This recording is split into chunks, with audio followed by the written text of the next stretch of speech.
Rana, je suis heureuse de vous retrouver pour cette nouvelle semaine. Dans l'actualité de ce lundi 11 octobre, il sonne comme un slogan de campagne. Travailler plus pour gagner plus, c'est le leitmotiv des grévistes de Tayarapu-Est. Ils n'en peuvent plus de vivre avec un quart du SMIC. La commune leur demande pourtant de faire preuve de patience depuis 4 ans. Bientôt la fin des inhumations traditionnelles en Polynésie. Des sociétés n'attendent plus que le feu vert des autorités pour autoriser les premières crémations. Une révolution dans les habitudes, peut-être. Après 201 décès en à peine un mois, la Nouvelle-Calédonie met en place le pass sanitaire. Les réactions sont à l'image du débat sur le sujet, mitigées. En Polynésie, cette mesure était annoncée pour le mois d'octobre, mais les difficultés techniques empêcheraient sa mise en place. Les explications de Caroline Farid dans ce journal. Et enfin, nous irons à Rangiroa où les oiri ou balistes se pêchent par dizaines chaque jour et sans effort, en voie d'extinction dans plusieurs régions du monde. Au Tuamotu, il est un mai d'exception. 5e semaine de grève et toujours aucune issue en vue à Tayarapu-Est. Principale revendication des grévistes, travailler plus pour gagner plus. Mais visiblement, les responsables de la commune n'y sont pas très favorables. 35 000 francs par mois, c'est le salaire d'un agent de surveillance des élèves, à l'image de Lydia Ter-Eitetua, et cela depuis 27 ans. Nicolas Suir et Rowan Potoru. Lydia ne pensait pas que travailler pour la mairie lui ferait gagner aussi peu. 35 000 francs par mois à cause du faible nombre d'heures de travail effectuées. 2 heures par jour avec les enfants depuis 27 ans. Pour arrondir les fins de mois, elle proposait autrefois ses services de couturière, mais ses revenus restaient très bas. Mais moi, je ne trouve pas ça normal du tout. Parce qu'eux, ils sont bien dans leur bureau. Ouais. Ils sont bien, comment on dit, ils sont bien payés par mois. Et nous, au lieu de prendre les CAE, de nous prendre, nous, à leur place. Mais non, eux, ils ne veulent pas. Même les CAE touchent 2 fois son salaire. La retraite de son mari leur permet de gagner 100 000 francs par mois, même pas le SMIC. C'est dur là, oui. Ouais.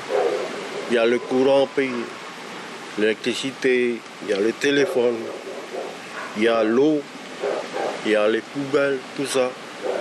Enfin, toutes les charges de la commune ainsi que le DT, tout ça, elle toute seule, elle ne peut même pas payer tout ça par mois. Depuis la rentrée, elle pointe au piquet de grève comme 31 autres agents communaux. Voilà 4 ans que des discussions ont lieu avec l'équipe municipale. Cette dernière leur demande encore et toujours d'attendre. Ce qui a un peu interpellé les agents, c'est que les recrutements dans d'autres services, et notamment le dernier recrutement d'une collaboratrice de cabinet, a été effectué et du coup, les agents ne comprennent pas pourquoi, pour eux, on leur répond qu'il faut du temps, il faut budgétiser, il faut voir ce qui est faisable. Les horaires des agents de surveillance des élèves ne leur conviennent pas.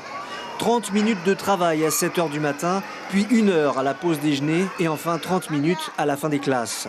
Désirée a rejoint les grévistes quelques jours. Finalement, elle a préféré revenir pour le salaire, mais elle aspire à mieux. Je vais passer un concours de ABS. J'attends normalement c'est pour novembre, pour aller un peu plus haut. Hein. Parce que là, tu ne vas pas survivre. Hein. L'an passé, Lydia espérait devenir cantinière à la place d'une collègue qui partait à la retraite. J'ai été voir toi. Il m'a dit de faire la formation. Maman va faire la formation. Et j'ai été faire la formation, tout ça.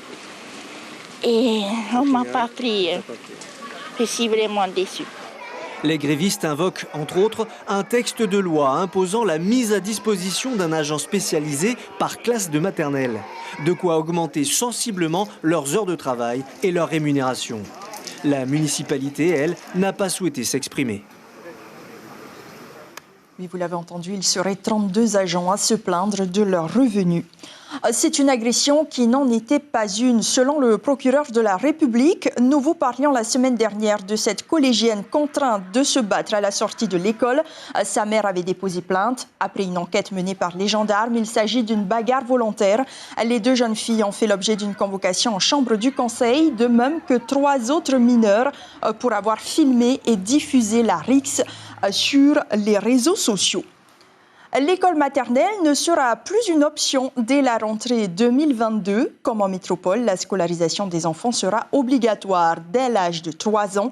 Un abaissement qui ne fera pas forcément gonfler les effectifs puisqu'en Polynésie, 90% des enfants de cet âge ont déjà fait leur premier pas en classe. Exemple à l'école Amahi où les programmes sont adaptés. Le reportage de Mireille Gamblin et Marcel Bonneau. Qu'est-ce que vous avez fait ? Y aller avec papa et maman. Si la séparation avec les parents n'est pas toujours évidente, les enfants retrouvent à l'école des pratiques familières. Ici, le vélo ou le sable sont des outils d'apprentissage pour les tout-petits, des activités ludiques parmi d'autres pour les mettre en éveil. Nous avons des activités motrices, par exemple, comme ça, où on joue, ils vont pédaler, ils vont courir. On a des activités de motricité fine, où ils vont travailler la pâte à modeler pour assouplir les doigts. Nous avons des activités où les enfants ils vont chanter. La clé de l'éducation des petites sections, c'est de s'adapter à chacun. L'implication de l'équipe pédagogique est primordiale pour rassurer les enfants comme les parents. C'est ce qui a convaincu Célévatio. Ce père de famille emmène déjà son fils de 2 ans à l'école. C'est vrai, au début, on doutait un petit peu parce qu'on se posait la question si c'était vraiment nécessaire ou pas. Mais finalement, il s'est bien adapté avec la section et a priori, c'est un très bon service qu'on nous rend parce que du coup, il trouve beaucoup d'entourage de son âge. C'est aussi ce que constate Hina, la directrice de l'école. Pour elle, la scolarisation dès le plus jeune âge favorise l'intégration des enfants. Ils avaient l'habitude d'être dans un cocon familial. Et le fait de travailler en groupe, de partager, d'ouvrir l'enfant sur ce monde-là, c'était un peu déstabilisant. Donc, ce qu'on avait mis en place, c'est un projet d'accueil pour montrer à ces parents-là que le fait d'envoyer plus tôt, ça allait les rassurer. La scolarisation obligatoire à 3 ans au lieu de 5 sera effective dès la rentrée 2022. Si un enfant est absent des listes, les parents seront sollicités par la mairie et le service social. Le secteur de l'éducation victime d'un incendie dévastateur qui a réduit en cendres la totalité des archives de la Direction générale de l'éducation et des enseignements. Près de 900 personnes ont été évacuées vers 7h30. Les élèves du lycée du Taoné, ceux de Saint-Michel et les employés de la DG2E. Les pompiers de Pire-Hey de Papeete ont maîtrisé l'incendie situé entre l'hôpital et le collège. Le chef de centre de la commune de Pire-Hey, René de Vandeville, nous en dit plus au micro de Heidi Yenko. La vétusté du bâtiment, donc on sait qu'à l'intérieur c'est des archives, donc beaucoup de papier, beaucoup de cartons, donc ça a pris rapidement. Ensuite, on n'a pas été aidé par la météo, donc on a eu du vent justement quand on est arrivé, on n'a pas du tout aidé par le vent. Et c'est le vent justement qui a attisé les flammes et qui a fait que l'ensemble des bâtiments aux alentours ont été importunés par les fumées. Je pense que par délai, il y aura une enquête qui va déterminer l'origine justement de ce feu. Et après, la cause, on la connaîtra par la suite. C'est une énième conséquence de la crise sanitaire. Les cimetières manquent de place. Alors la question des crématoriums refait surface et il semblerait qu'une partie des Polynésiens est prête à tourner le dos à l'enterrement traditionnel. Et selon Tepuaraur Iter Ithei, élu Tapura à l'Assemblée de la Polynésie, au niveau législatif, on n'a jamais été aussi près de la réalisation d'un premier crématorium. Les 6 porteurs de projets se sont manifestés dans la commune de Paea notamment. Sibel Plichard, Heidi Yenko. 629 décès. En Polynésie française, la dernière vague du Covid a été particulièrement meurtrière et les cimetières littéralement saturés. À Paea, malgré les travaux de la municipalité, il ne reste que 4 concessions disponibles et 75 en feu.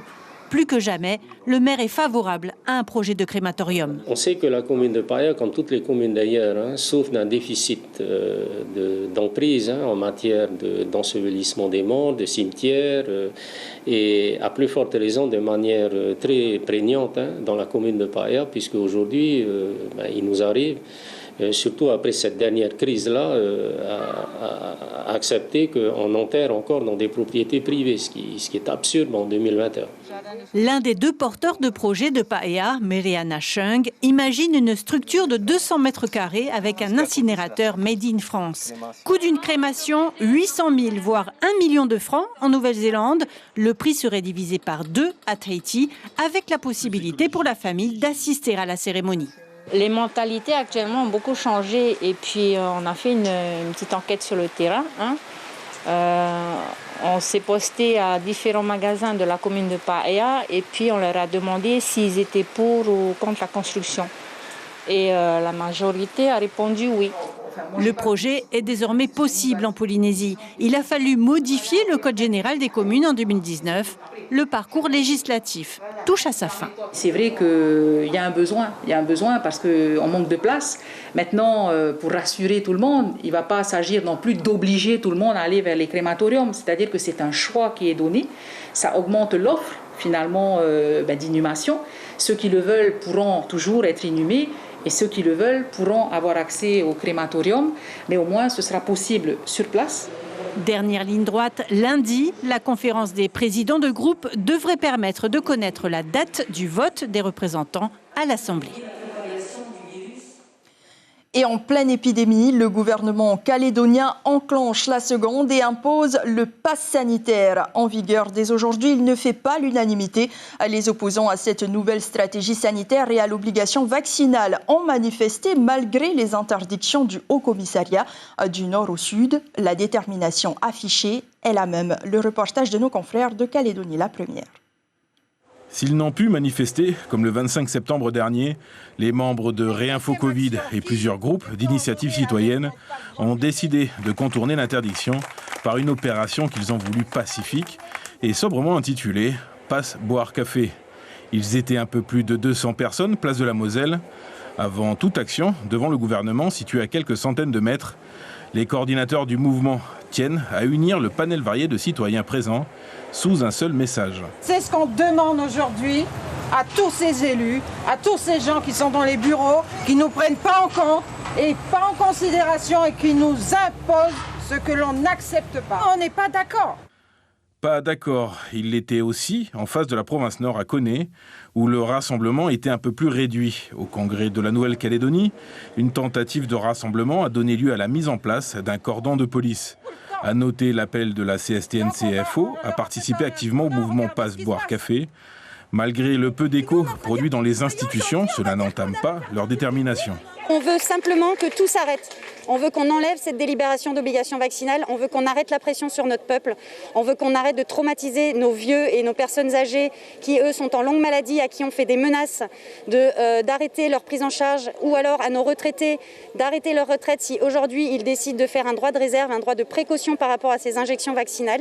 Et on attend de nos institutions qu'elles nous reçoivent. D'autres mobilisations ont eu lieu sur la même thématique d'opposition à l'obligation vaccinale. Doniambo a été perturbé par une mobilisation de la SGTINC. Leurs délégués n'ont pas souhaité s'exprimer à nos micros, mais ont voulu préciser que leurs actions étaient strictement syndicales. Côté direction, ils assurent n'avoir licencié personne pour l'instant. Et chez nous, le pass sanitaire tarde à se mettre en place. Les autorités l'avaient annoncé pour ce mois-ci, mais il semble que ça ne sera pas le cas. Caroline Fary, quel est le problème ? Eh bien, le problème, c'est que ce pass sanitaire, il doit être compatible avec ce qui se fait ailleurs. Et parce que, outre le fait de voyager, il nous sert à entrer dans les bars, les restaurants, les salles de spectacle. Et donc, le dispositif a été mis en place au mois de juillet au niveau de l'Hexagone et dans différents pays du monde. Mais ici, il bute sur d'importants problèmes techniques.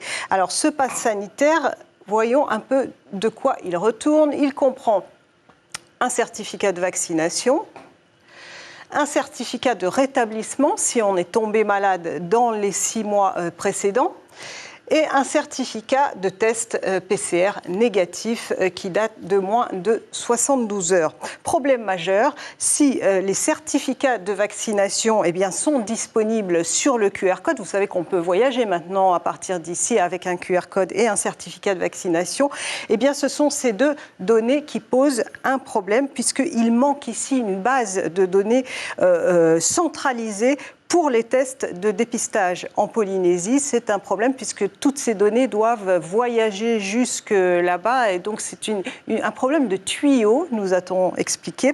En tout cas, le haut-commissaire Dominique Sorin avait pris un arrêté pour que la mesure soit reportée. Et donc, depuis le 20 août, c'est simplement pour l'instant ce pass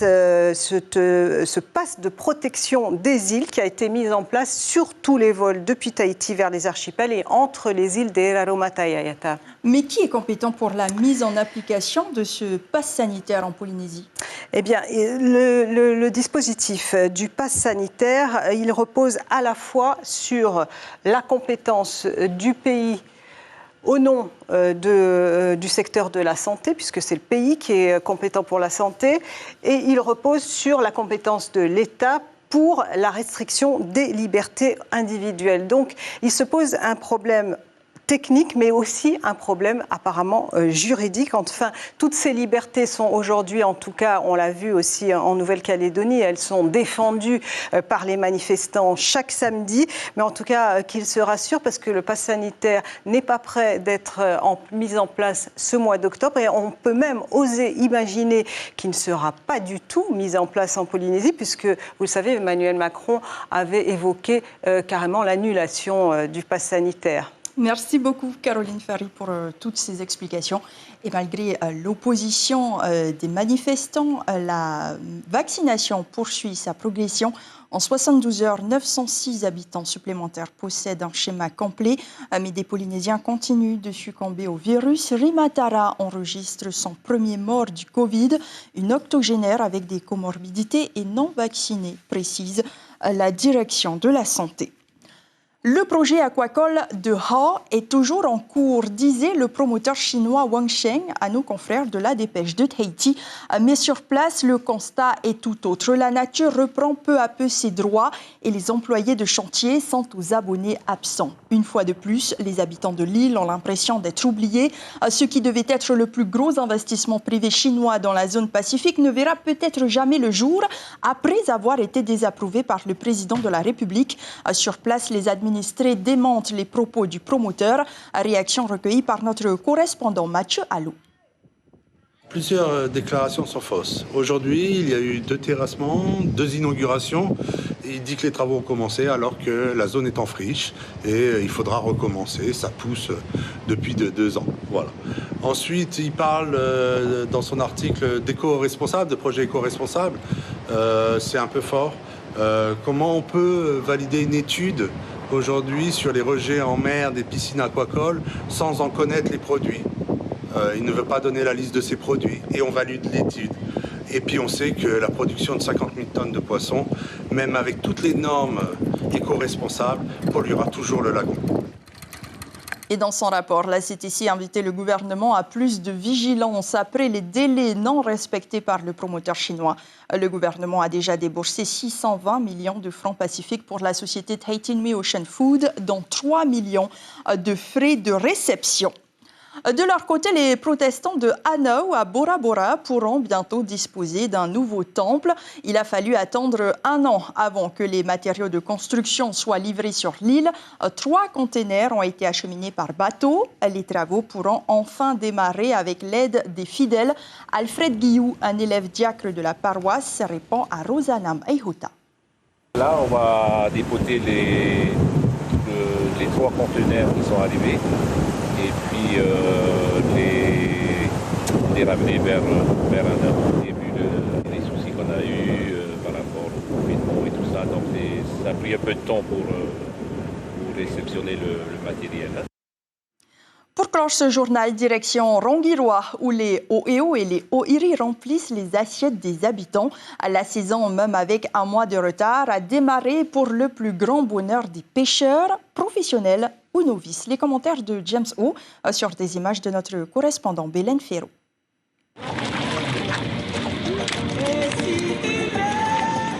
C'est une activité qui se transmet de génération en génération.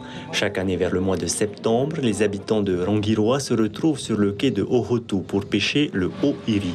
En l'occurrence, il s'agit du baliste titan ou olibâtre dont la taille, une fois adulte, peut atteindre 75 cm. De quoi régaler les papilles de toute la famille une fois cuisinées. Pour nous, le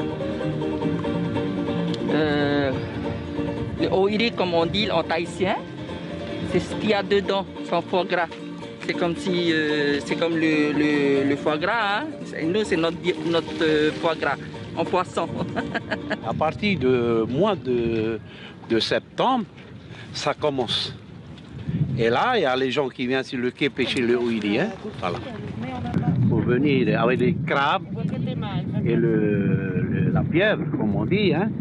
Et on se prépare et après on va venir sur le quai quand tu vois les gens sur le quai en train de pêcher le ouïri. C'est pour manger, sinon il paraît que la belle cousine à côté pour la famille, pour emmener à Papeete.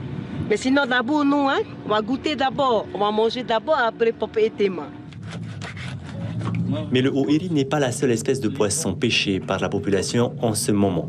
Un peu plus loin sur le lagon, Manouari et son frère David tentent d'attraper le oeo et ils ne sont pas les seuls. Et voilà le premier. C'est la saison des becs de canne, à partir de septembre jusqu'à février-mars, un truc comme ça. C'est tous les mois, la nouvelle lune, 2-3 jours avant la nouvelle lune, jusqu'à on dit pendant 10 jours.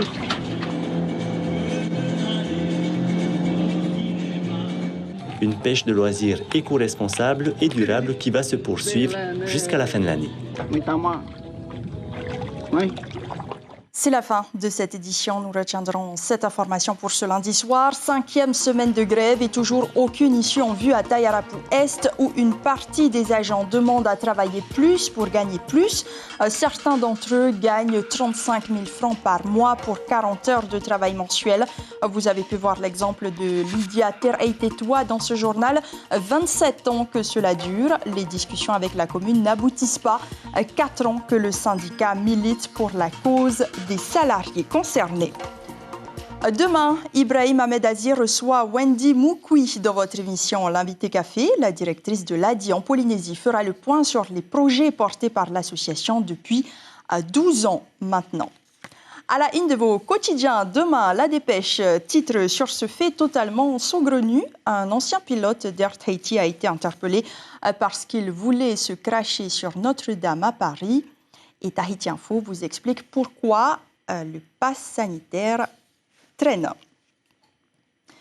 Comme chaque lundi, Polynésie la première vous propose des séries télévisées. 911 d'abord, puis The Day à partir de 21h. Merci d'avoir été au rendez-vous ce soir. Je vous retrouve demain soir, même heure. Prenez soin de vous et très belle semaine. On se quitte sur ces mélodies de John Gabilou. Le crooner polynésien a été en concert samedi dernier. He got, if not himself, then he has none to share the fear he truly feels, and not the world of what we the record show. I took the blow and did it my way. The record show.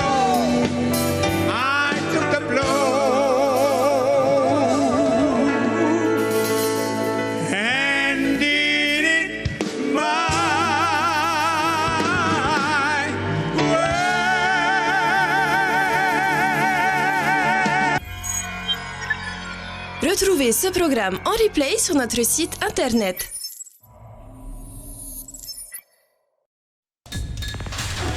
L'information en continu sur Polynésie la première, internet et réseaux sociaux.